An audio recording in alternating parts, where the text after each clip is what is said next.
17절까지의 말씀입니다. 히브리서 13장 9절에서 17절까지의 말씀입니다. 저와 여러분이 번갈아 가면서 교독하시고 마지막 17절 말씀은 한 목소리로 읽도록 하겠습니다. 여러 가지 다른 교훈에 끌리지 말라. 마음은 은혜로서 굳게 함이 아름답고 음식으로서 할 것이 아니니 음식으로 말미암아 행한 자는 유익을 얻지 못하였느니라. 우리에게 제단이 있는데 장막이 섬기는 자들은 그 제단에 먹을 권한이 없나니 이는 죄를 위한 짐승의 피는 대제사장이 가지고 성소에 들어가고 그 육체는 영문 밖으로 불사름이라. 그러므로 예수도 자기 피로써 백성을 거룩하게 하려고 성문 밖에서 고난을 받으셨느니라. 그런즉 우리도 그의 치욕을 짊어지고 영문 밖으로 그에게 나아가자. 우리가 여기에는 영광 없으므로 장차 올 것을 찾나니 그러므로 우리는 예수로 말미암아 항상 찬송의 제사를 하나님께 드리자. 이는 그 이름을 증언하는 입술의 열매이니라. 오직 선을 행함과 서로 나누어 주기를 잊지 말라. 하나님의 이 같은 제사를 기뻐하시느니라. 함께 있습니다. 너희를 인도하는 자들에게 순종하고 복종하라. 그들은 너희 영혼을 위하여 경성하기를 자신들이 청산할 자인 것 같이 하느니라. 그들로 하여금 즐거움으로 이것을 하게 하고 근심으로 하게 하지 말라. 그렇지 않으면 너희에게 유익이 없느니라. 아멘.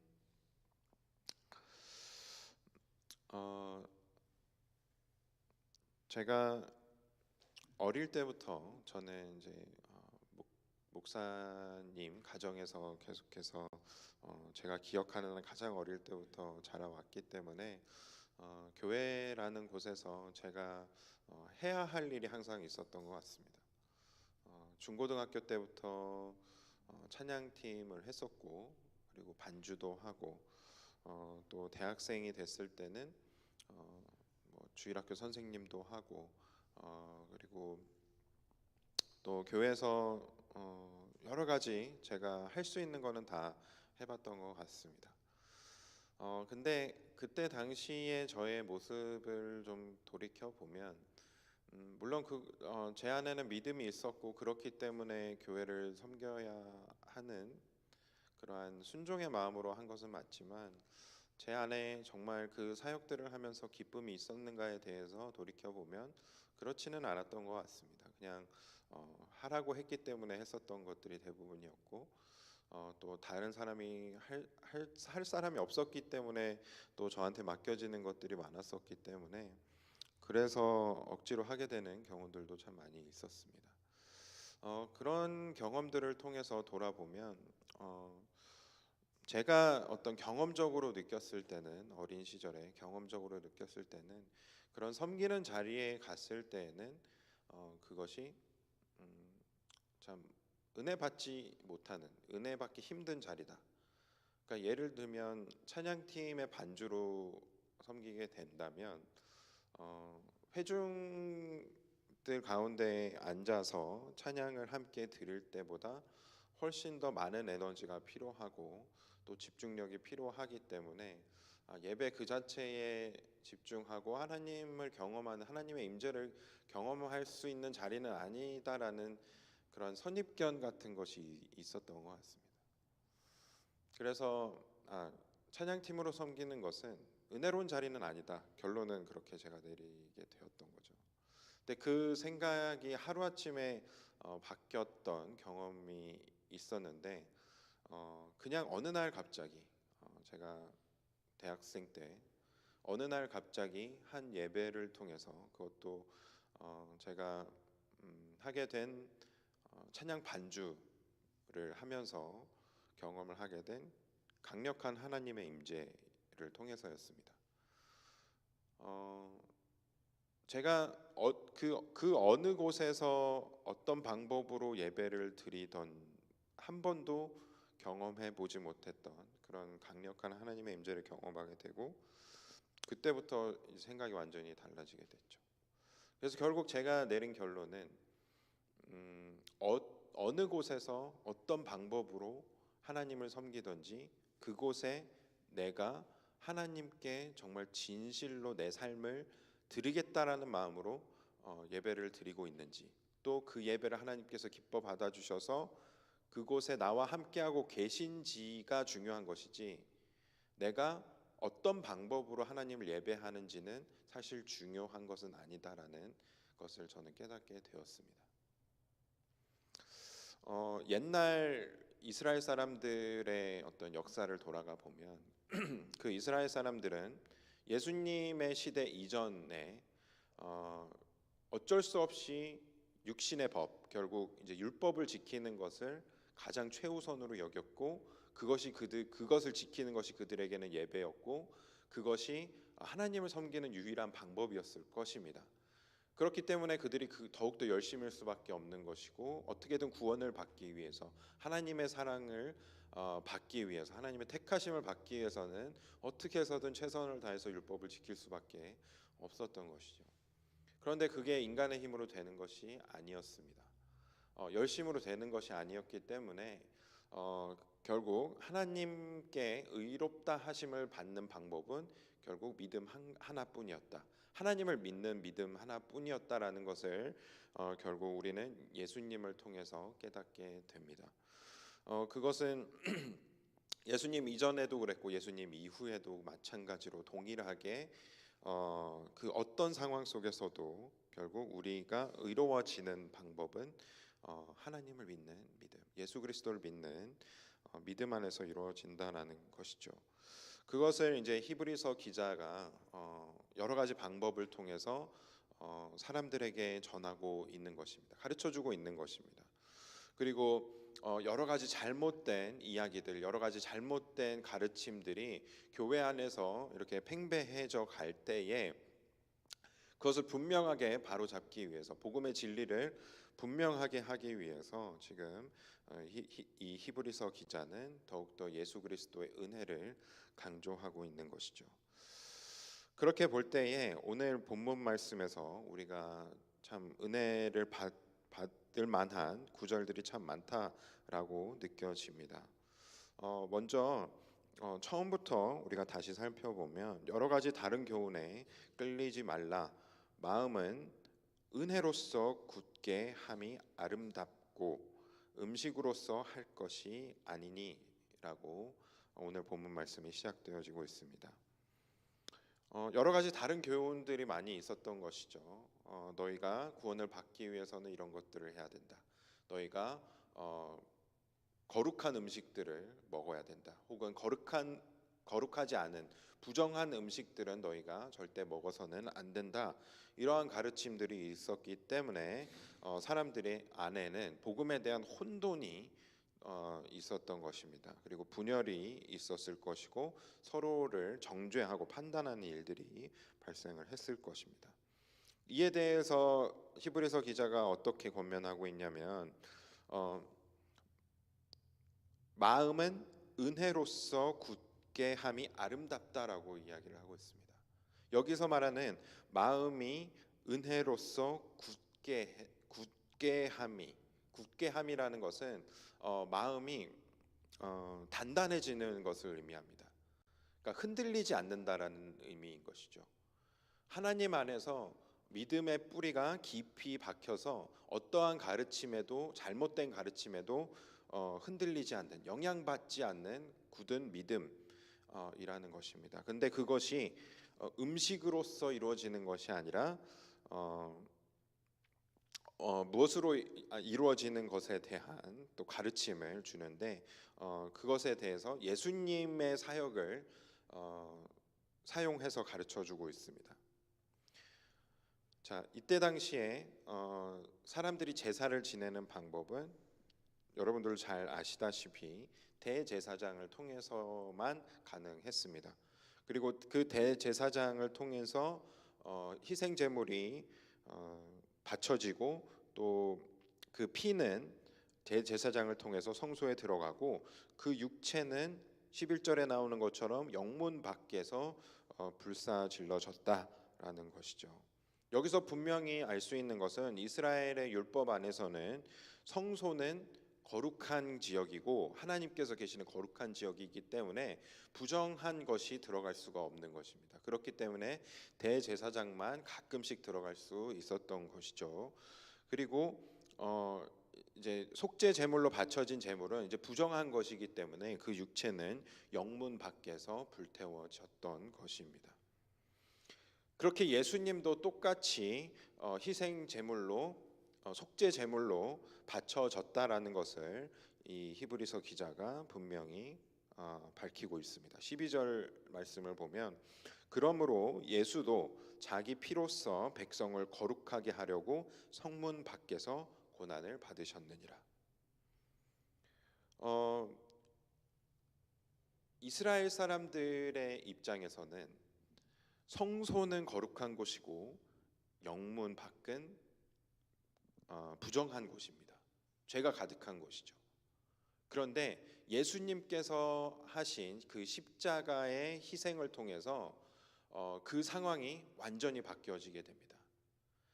휘장문이 찢어졌죠. 그것은 무엇을 의미하냐면 예수 그리스도의 십자가의 보혈로 하나님과 그 영문 밖을 가로막고 있던 그 막이 없어졌다라는 것입니다. 경계가 없어졌다라는 것이죠.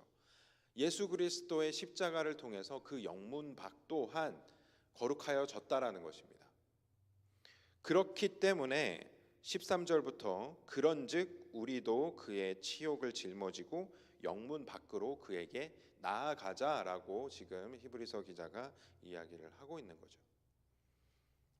이제는 영문 밖으로 우리가 그곳을 피해서 우리가 있는 것이 아니라 예수 그리스도의 십자가를 짊어지시고 그 고난을 당하시고 십자가에 달리신 그 영문 밖으로 우리가 나아가야 할 것을 권면하고 있습니다. 이것이 무슨 의미냐면 예수님께서 사람들에게 가르쳐 주신 대로 자신들의 십자가를 짊어지고 나를 따라오라는 그 가르침이 여기서도 동일하게 적용되는 것을 우리는 볼 수 있는 것입니다.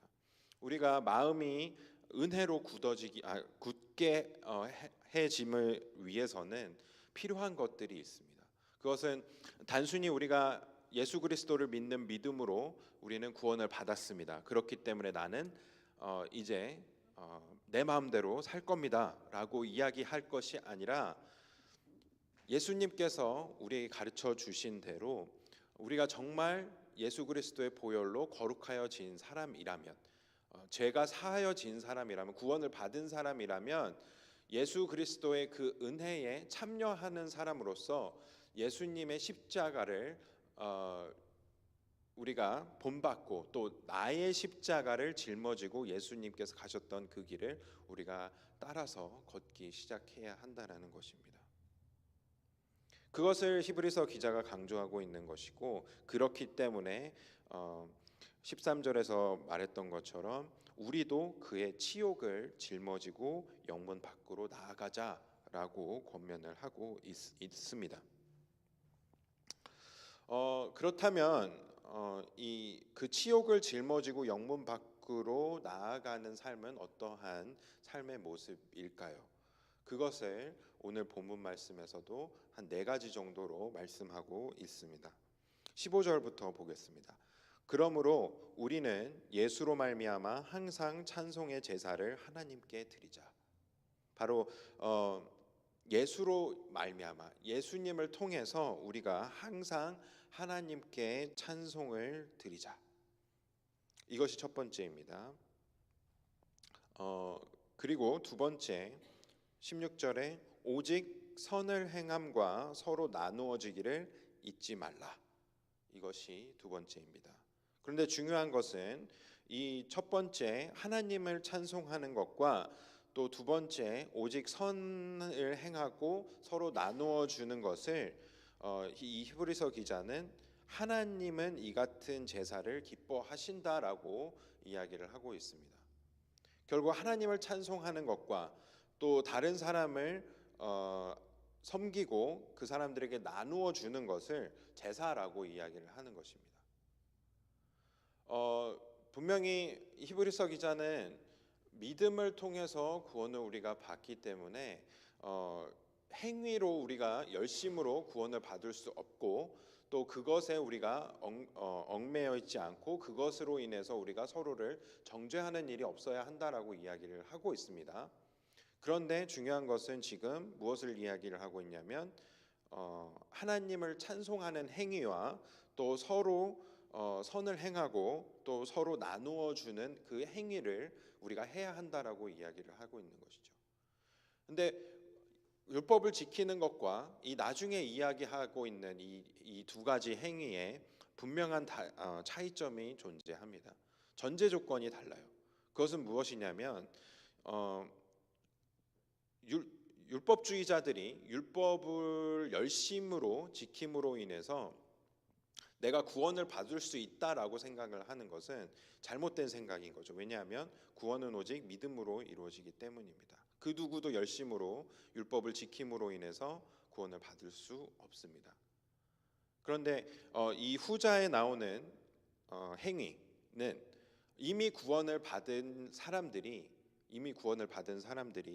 하나님을 섬기는 방법으로 또 이웃을 섬기는 방법으로 하는 일들입니다.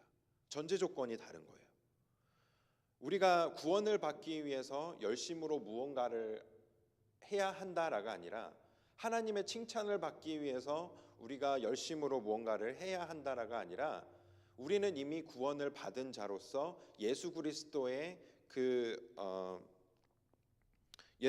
치욕을 짊어지고 십자가를 짊어지고 나의 십자가를 짊어지고 예수 그리스도의 은혜에 참여하는 것이 바로 이렇게 우리가 하나님을 찬송함으로써 또 다른 사람을 섬기고 다른 사람에게 나누어 줌으로써 이루어질 수 있다라는 것이죠. 그것이 참 예수 그리스도 시대 이후로 이루어지는 참된 예배, 참된 제사라는 것입니다. 그것을 하나님께서 기뻐 받으신다라는 것이죠. 마지막으로 두 가지를 더 이야기를 하고 있습니다. 너희를 인도하는 자들에게 순종하고 복종하라. 그들은 너희 영혼을 위하여 경성하기를 자신들이 청산할 자인 것 같이 하느니라. 그들로 하여금 즐거움으로 이것을 하게 하고 근심으로 하게 하지 말라. 그렇지 않으면 너희에게 유익이 없느니라. 여기서 말씀하고 있는 너희를 인도하는 자들이란 현재 어떤 사람들이냐면 너희 영혼을 위하여 경성하기를. 여기서 말하는 경성하기라는 말의 뜻은 깨어 있다라는 뜻입니다. 그러니까 너희 영혼을 위해서 깨어 있고 자신들이 청산할 자인 것처럼 하고 있다. 너희들을 위해서 현재 깨어서 기도하고 또 하나님의 뜻을 구하고 그리고 하나님의 말씀을 전하고 있는 그 누군가가 되겠죠. 그래서 그 사람들에게 순종하고 복종하라라고 권면하고 있습니다.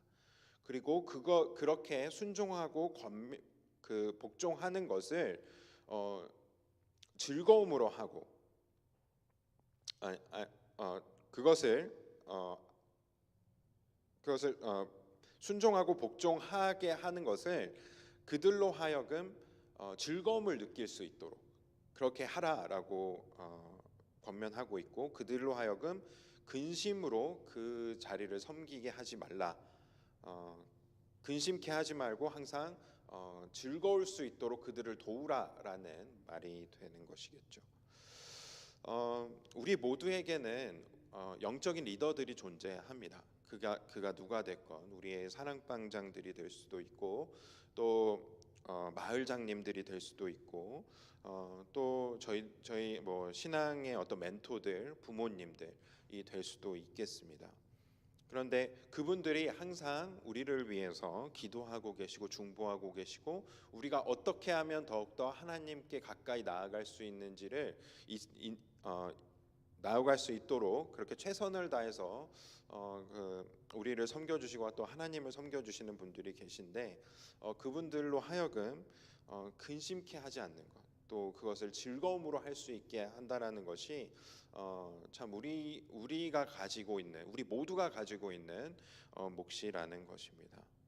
이렇게 분명하게 히브리서는 우리가 어떻게 하면 우리의 십자가를 지고 치욕 예수 그리스도의 치욕을 짊어지고 영문 밖으로 나아가서 하나님과 만남을 가질 것인지에 대해서 어떻게 그렇게 해야 할 것인지에 대해서 분명하게 가르쳐 주고 있습니다. 그것을 여러분들이 계속해서 오늘 하루 묵상하시면서 특별히 이때에 나에게 맡겨 주신 그러한 소명이 무엇인지, 하나님께서 순종하라고 하는 그러한 부분들은 무엇인지, 또 내가 섬기고 사랑하고 무언가를 나누어야 하는 이웃들은 어디에 있는지를 여러분들이 한번 묵상해 보시면서 그렇게 또 하나님과 함께 예수 그리스도의 십자가를 짊어지고 그 은혜에 참여의 삶으로 나아가는 저와 여러분들이 되시기를 간절히 소망합니다. 함께 기도하겠습니다. 사랑과 은혜가 충만하신 하나님 감사합니다. 히브리서 말씀을 통해서 우리가 열심으로 무언가를 하는 것이 그것이 나의 만족을 위해서가 아니라 또 나의 구원을 위해서가 아니라 이미 구원해 주신 크신 사랑을 베풀어 주신 예수 그리스도의 십자가 사랑을 저희들이 기억하면서 그것을 믿으면서 예수 그리스도께서 가셨던 그 길을 우리가 참여하고자 하는 마음으로 할 수 있게 되기를 저희들이 간절히 소망합니다. 그곳이 어떠한 자리이건 하나님께서 인도해 주시는 대로 저희들이 순종함으로 나아갈 수 있게 해주시고, 또 누군가를 섬기는 자리이건 또 그것이 하나님을 찬송하고 하나님을 예배하는 자리이건 그곳에 정말 진심으로 다해서 내 삶을 드린다라는 것에 정말 진심을 다해서 하나님께 삶을 드리는 진정한 예배자로 저희들이 세워질 수 있도록 해주시고, 또 그 예배를 통해서 하나님께서 임재해 주시는 것을 저희들이 강력하게 경험하면서 또 하나님과 매일매일의 삶 속에서 동행할 수 있는 저희들의 삶이 되어질 수 있도록 은혜 베풀어 주시고 함께 해 주시옵소서. 그렇게 저희들 오늘 하루를 인도해 주실 줄로 믿고 감사드리며 예수 그리스도의 이름으로 기도드렸습니다. 아멘. 하늘에 계신 우리 아버지여, 이름이 거룩히 여김을 받으시오며 나라의 마옵시며 뜻이 하늘에서 이루어진 것 같이 땅에서도 이루어지이다. 오늘날 우리에게 일용할 양식을 주옵시고 우리가 우리에게 죄 지은 자를 사하여 준 것 같이 우리의 죄를 사하여 주옵시고 우리를 시험에 들게 하지 마옵시고 다만 악에서 구하옵소서. 내게 나라와 권세와 영광이 아버지께 영원히 있사옵나이다. 아멘.